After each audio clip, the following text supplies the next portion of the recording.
you caught me mid-crouch. Hi, I'm Colin Hammer, and as you already know, I'm an urban survivor, and I'm going to help you navigate your way through this urban jungle. So, I've got one question for you. Are you still ready? Are you? Just before we get started today, I'd just like to thank everyone who watched the first video, and I'd just like to say that I'm really humbled by the feedback that I got off that.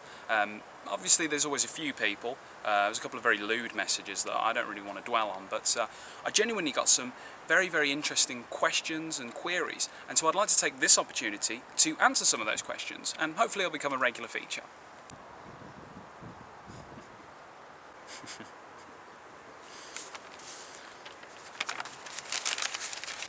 Okay, well the first letter I received this week was from a Lucy, and she finished the letter with 3 kisses, which I thought was very nice. And she writes, Dear Mr. Hammer, firstly I'd like to say how much I enjoyed the show. Very nice of you, thank you very much, Lucy. I just wanted to ask what inspired you to start surviving in the first place? And I've got to say I think that's a fantastic question, Lucy, so thank you very much. And the answer really is that surviving has always come naturally to me. As you can tell, it's just something that's in my blood and in my genes. And it was actually, in fact, my father, Richard Hammer, who initially inspired me as a young boy.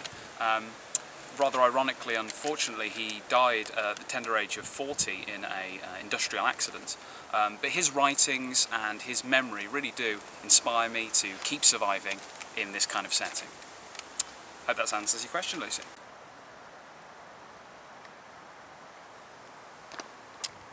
The second letter this week comes from a Mr. Anyan, and he writes, Dear Colin, what's with the beard? How do you keep it in such good condition?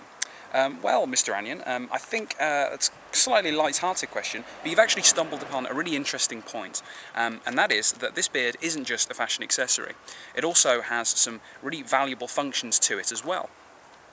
Initially, it actually has a vital function as well.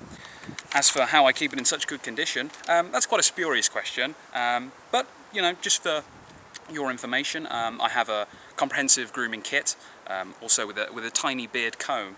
I hope that answers your question.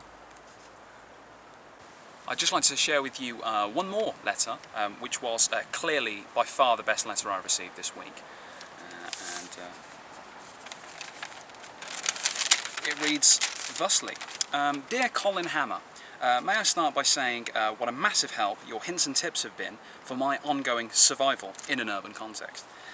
Furthermore, having purchased your DVD box sets from your excellently designed website, may I just say how comprehensive and informative your unique survival key system has proved to be. That's very gratifying to read, I must assure you. You're clearly an enigma, and you live by your own rules, but I just have to ask, what's in the bag? And that comes in from a Mrs. Colin Hannah. She signs off by saying keep surviving, which is quite a funny line there. And that really very neatly brings me on to my next subject, which is a really essential aspect of survival, and that is the survival kit. Urban survival kit. Type survival kit into YouTube and you'll be inundated with literally hundreds of videos of people illustrating the kind of must-have accessories that they have in their survival packs. And without meaning to sound disparaging at all to my fellow survivalists, I think that that's a deeply naive attitude to have, I really do. While I do have a GPS and a harpoon gun at my disposal, I only take those out for pre-planned hunting trips. And I think that really is the crux of the matter. You can't plan for survival. Survival plans for you. So the ideal survival kit really has to be something that you can carry with you at all times. And just as women won't leave the house without a handbag, I never leave the house without my practical backpack.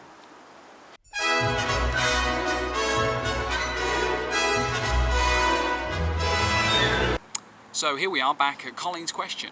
What's in the bag, Colin? Well, I'll show you. Contrary to popular belief, all you need is a mobile phone.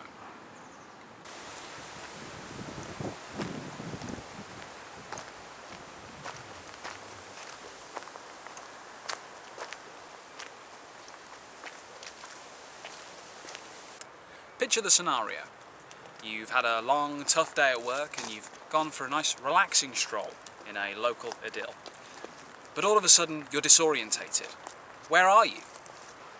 Where? Where are you? Where? I don't know. And if I don't know, then you don't know.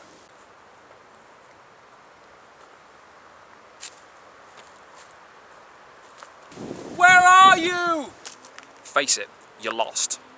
And this is where the urban survival kit will really come into its own.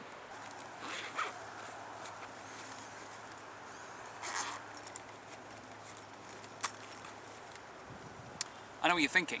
You're thinking, hey Col, how's this going to help? Well, I'm going to show you. Step 1. You can use it as an audio distress flare.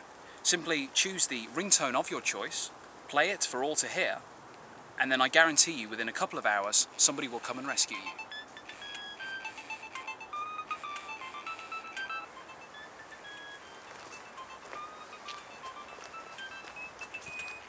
Step 2. Use it as a light signal, and by reflecting the sun's rays on the screen of the phone, then use it to signal an SOS.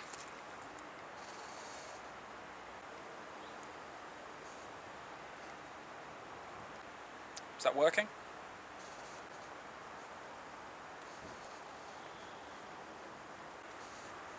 Is it working? Okay, well that works usually a lot better when the sun's a lot higher in the sky.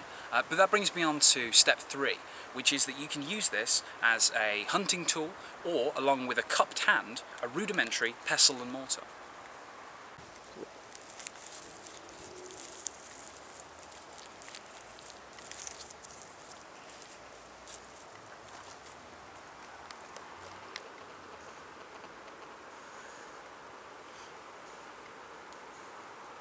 That's how you turn your phone into a makeshift bear trap.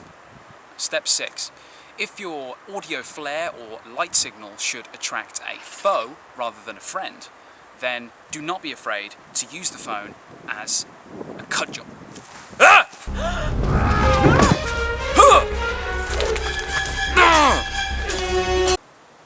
Thank God, back in civilization at last. But oh no, I've forgotten my bag. In this instance, I recommend one bit of kit and one bit of kit only. It's this.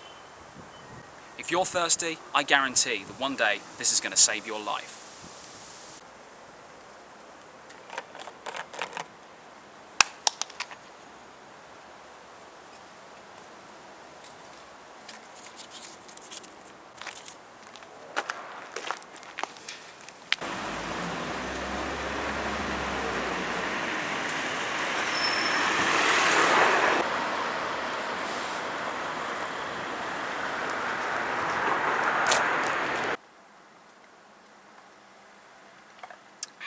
Better.